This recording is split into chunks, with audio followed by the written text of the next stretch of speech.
अपने स्वास्थ्य और अपने डाइजेस्टिव सिस्टम को सुधारने की इच्छा आपकी भी हो गई होगी, लेकिन आप योग की इस दुनिया में बिल्कुल नए हैं और आपको योग गुरुओं की जटिल योगा प्रैक्टिस करते देख उलझन होती होगी। आप अक्सर सोचते हैं कि ये तो आपके लिए पॉसिबल नहीं है।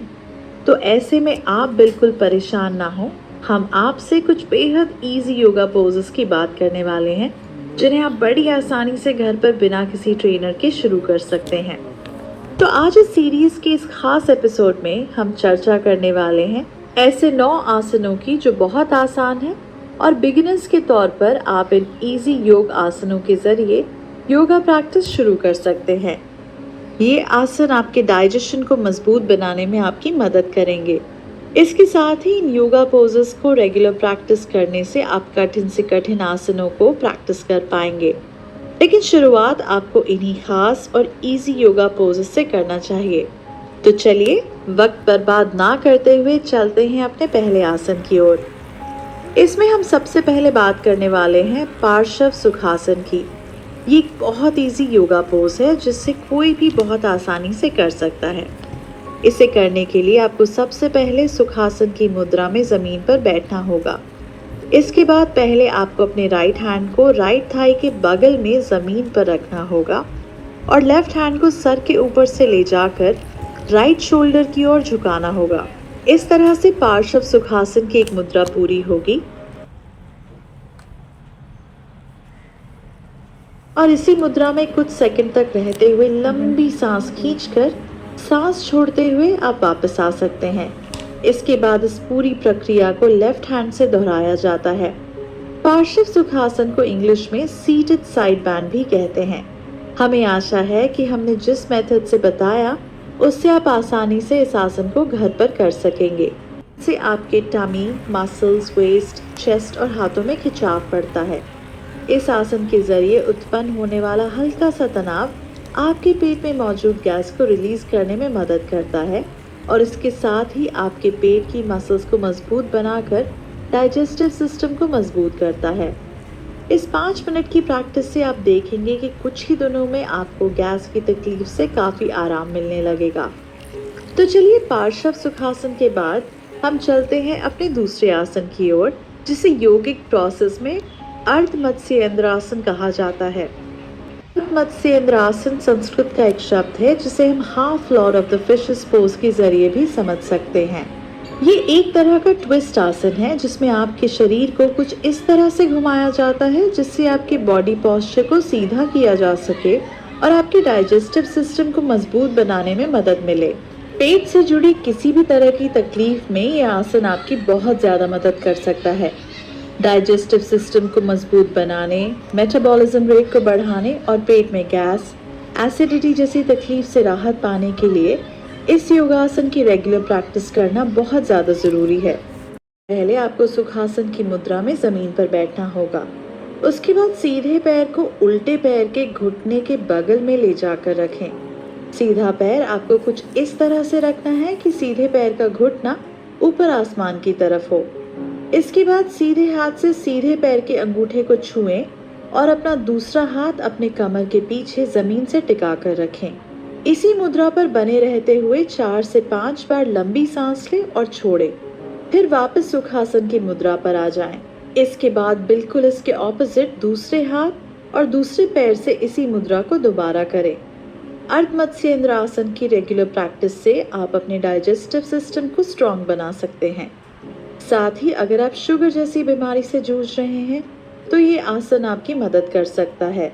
इस योगासन की रेगुलर प्रैक्टिस से लार्ज इंटेस्टाइन और स्मॉल इंटेस्टाइन दोनों को स्ट्रेंथ मिलती है, जिससे हमारा मेटाबॉलिज्म रेट और डाइजेशन दोनों बेहतर होता है। इसके साथ ही इस आसन की प्रैक्टिस से बेली और वेस्ट फैट भी कम होता है।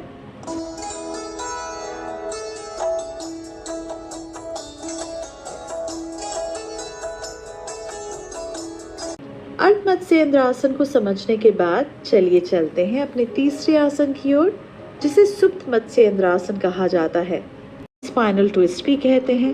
एक बहुत खास योगा पोज है जिसकी रेगुलर प्रैक्टिस से आपकी स्पाइनल मोबिलिटी बढ़ती है और लोअर बैक में पड़ने वाले स्ट्रेच आपकी मेटाबॉलिज्म और डाइजेस्टिव रेट को बढ़ाता है।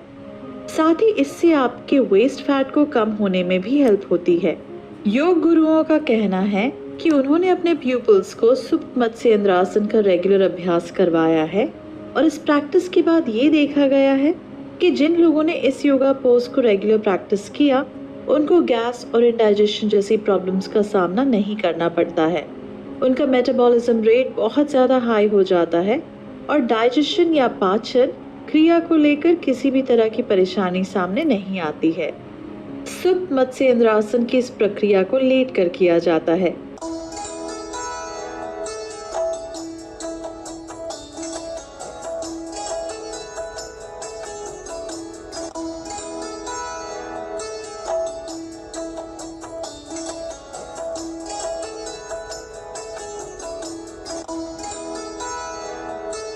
इस योगाभ्यास से आपके पेट के मसल्स पर तनाव पड़ता है, जिससे आपका डाइजेस्टिव सिस्टम स्ट्रांग बनता है।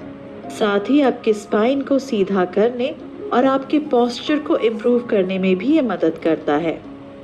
चलिए अब चलते हैं अपने चौथे योगा पोज की ओर, जिसे अपनासन कहा जाता है। अपनासन एक संस्कृत शब्द है जिसमें अपना का मतलब आगे की ओर झुकना है और आसन का मतलब पोज है। वैसे इस योगासन को सारे योगा प्रैक्टिस के बाद किया जाता है। योगिक प्रोसेस में इस योगासन का बहुत ज़्यादा महत्व है। इस योगासन से बॉडी के सभी टॉक्सिन्स या जहरीले पदार्थ बाहर निकल जाते हैं और ये आपके पेट को भी टॉक्सिन फ्री बनाता है। इस योगासन से लार्ज इंटेस्टाइन में तनाव पड़ता है, जिससे लार्ज इंटेस्टाइन में मजबूती आती है और आपका डाइजेशन बेहतर होता है। अपनासन को नी टू चेस्ट पोज भी कहते हैं।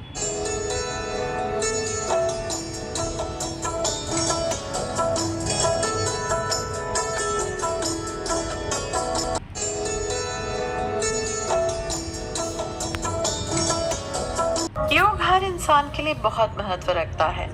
हर इंसान योग के महत्व को समझे, इसलिए हर साल 21 जून को योग दिवस भी मनाया जाता है, ताकि लोगों में योग के प्रति अवेयरनेस बढ़े और मेडिसिन और दूसरी चीजों पर डिपेंडेंट रहने के बजाय योग के द्वारा लोग अपनी बीमारियों से निजात पा सके, जिसे मर्जयासन या बितलासन के नाम से भी जाना जाता है। इसे कैट काउ पोज भी कहते हैं। इस आसन में दो अलग अलग तरह के पोजेस को एक साथ किया जाता है।